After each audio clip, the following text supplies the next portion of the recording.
सेवा ही मेरी पहचान, शंकर सोनेजा।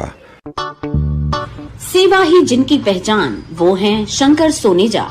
फ्री मालेगांव का काढ़ा, फ्री जोड़ों के दर्द का तेल, फ्री नसों के दर्द से छुटकारा पाने की पीने की दवा। सेवा का लाभ उठाइए, सदैव आपकी सेवा के लिए हाजिर रहते हैं शंकर सोनेजा। मुंहिंजी हिकु ॻाल्हि ॿुध, सिंधी माइटियूं खुटियूं नथी, सिर्फ़ ज़रूरत आहे हिकु सुठे ज़रिए जी। वो ज़रियो आहे रिश्तो.com। रिश्तो.com जो इहो ई उद्देश्य आहे, कराइणी आहे सिंधीअ जी सिंधीअ सां माइटी। हलो ॾेखारियांव थी। तव्हांजे चॉइस जे हिसाब सां हिते घर मिलंदा, छोकिरो हुजे या छोकिरी, सभिनी खे मिलंदी हिते माइटी। रिश्तो.com जी इहा ई आहे ख़ासियत। आधुनिक दौर आहे, कमायो, पढ़ो लिखो, पर सिंधियत खे बिखरण न ॾिजो। सिंधियुनि सां रिश्तो जोड़िजो रिश्तो.com सां गॾु। नमस्कार, मैं राजेश दलवानी, आप देख रहे हैं उल्लास लाइन बुलेटिन। जल्द होने वाले महापालिका चुनाव को लेकर उल्लासनगर महानगर पालिका की ओर से 20 प्रभागों में 78 वार्डों की नई प्रभाग संरचना वार्ड बाउंड्री जारी की गई है। इस प्रस्तावित संरचना को लेकर नागरिकों और राजकीय पक्षों की ओर से आपत्तियां और सुझाव सामने आए हैं। उल्लासनगर महापालिका आयुक्त कार्यालय में 15 सितंबर तक कुल 103 आपत्तियां और सुझाव जमा किए गए थे। इन आपत्तियों पर सुनवाई का आयोजन शुक्रवार 19 सितंबर को उल्लासनगर कैंप 3 स्थित टाउन हॉल में किया गया। सुनवाई के दौरान कई पूर्व नगर सेवकों की दर्ज आपत्तियों पर सुनवाई हुई। पूर्व नगर सेवक मनोज लासी ने पैनल नंबर 9 और पूर्व नगर सेवक डॉक्टर प्रकाश नाथानी ने पैनल नंबर 5 में वार्ड बाउंड्री में फेरबदल पर आपत्ति दर्ज की थी। आइए जानते हैं दर्ज की गई आपत्तियों पर हुई सुनवाई को लेकर क्या जानकारी दे रहे हैं। राजेश जी, चुनाव की प्रक्रिया शुरू हो चुकी है और महापालिका की तरफ से जो प्रारूप यादी डिक्लेयर की गई है, प्रकाशित की गई है, उसके लिए हरकतें व सुझाव के लिए आज टाउन हॉल शहीद अरुण कुमार वैद्य टाउन हॉल में व्यवस्था रखी गई थी महापालिका की तरफ से। भिवंडी निजामपुर के आयुक्त प्रशासक वैद्य जी और हमारी प्रशासक आयुक्त मनीषा आवारे जी और संबंधित विभाग के सभी अधिकारियों ने एक अच्छी व्यवस्था टाउन हॉल में रखी थी। मुझे नहीं लगता कि मैंने आज तक ऐसी कोई व्यवस्था देखी है। पूरी तरह से टोकन नंबर, व्यक्ति विशेष जिसने ऑब्जेक्शन डाला है वही व्यक्ति जा सकता है, उसको पूरी तरह से एलईडी के ऊपर वैसी व्यवस्था रखी गई थी। आपका प्लान, आपका जो परिसमन है, आपकी जो बाउंड्रीज है वो दिखाई जा रही थी और आपका क्या कहना है माइक के ऊपर आपसे पूछा जा रहा था और उसको राइटिंग नोट डाउन किया जा रहा था और उसके लिए हर चीज के टेक्निकली दिया जा रहा। मैं अगर अपनी व्यक्तिगत बात करूं तो पैनल नंबर 9 जहां मैं कार्यरत हूं, कार्य कर रहा हूं और आने वाले चुनाव में मैं मेरे परिवार से वहां से इच्छुक है। आगे के आरक्षण क्या होते हैं उस पर भी निर्भर है, पर मुझे जो पुराना 2017 में मेरा जो क्षेत्र था, मैं आपको बता दूं पूरे शहर में 20 पैनल बने थे। 20 में से 18 पैनल 4 के थे, मात्र 2 पैनल ही 3 के थे। उसमें एक मेरा पैनल था पैनल नंबर 9 और एक 5 नंबर क्षेत्र में था पैनल नंबर 20।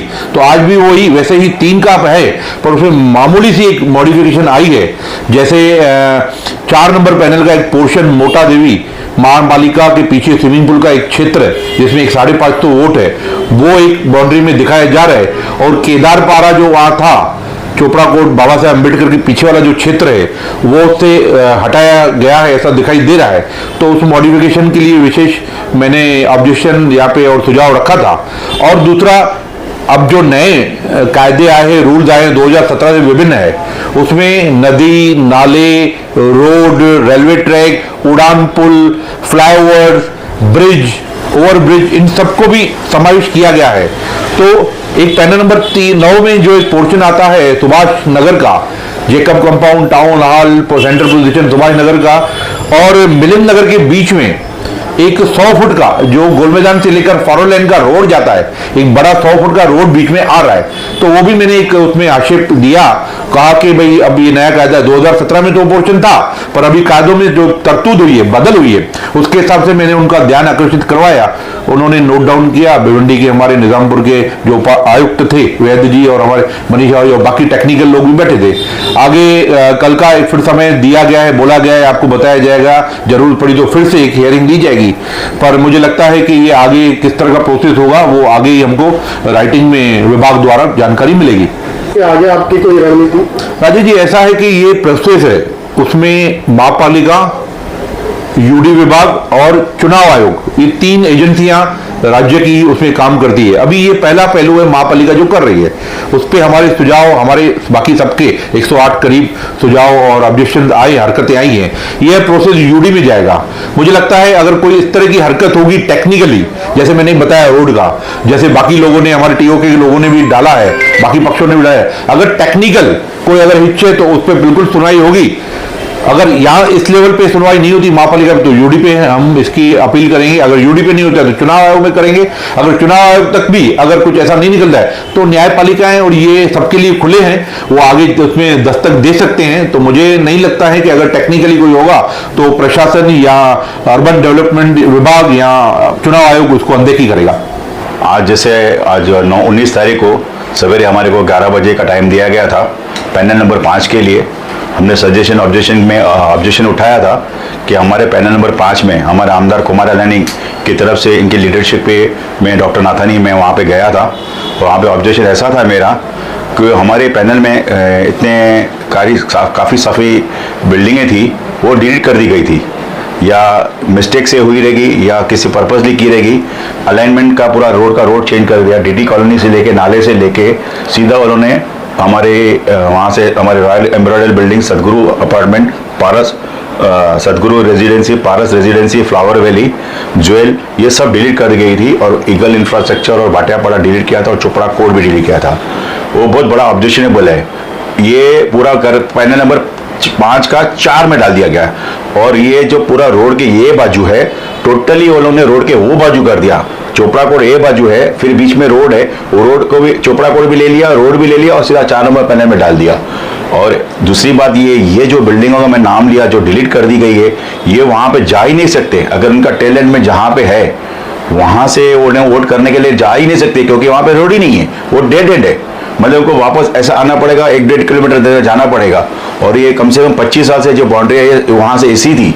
अभी कैसे किया है तो इसके लिए हमने ऑब्जेक्शन डाला आमदार के लेटर पैड पे, और आमदार जी भी थे वहाँ पे, और आमदार के लेटर पैड पे हम लोग ने और हमारे पैनल के ऑब्जेक्शन डाला है। अभी उन्होंने सुनवाई की है, अभी क्या उनका निर्णय आता है वो पता चलेगा। ऐसे बताया जा रहा है कि यह जो वार्ड रचना हुई है, ये जो नया डीपी प्लान था उसके आधार पर हुई है। डीपी प्लान के हिसाब से चलेगा ना तो भी चलेगा ना। तो रोड को कट करके, एक पूरी एरिया कट करके, रोड क्रॉस करके, डीपी रोड क्रॉस करके दूसरी जगह जाना ये उचित थोड़ी है। और हाल ही में अभी आमदार की विधानसभा की इलेक्शन हुई थी, उसमें भी बिल्डिंगें थी, उसको भी 8 महीना भी नहीं हुआ है। खासदार की इलेक्शन हुई तो भी वो उधर थी। और ये पिछले 25 साल से ये बाउंड्री ऐसी है, अचानक ऐसा कौन सा डीपी आ गया।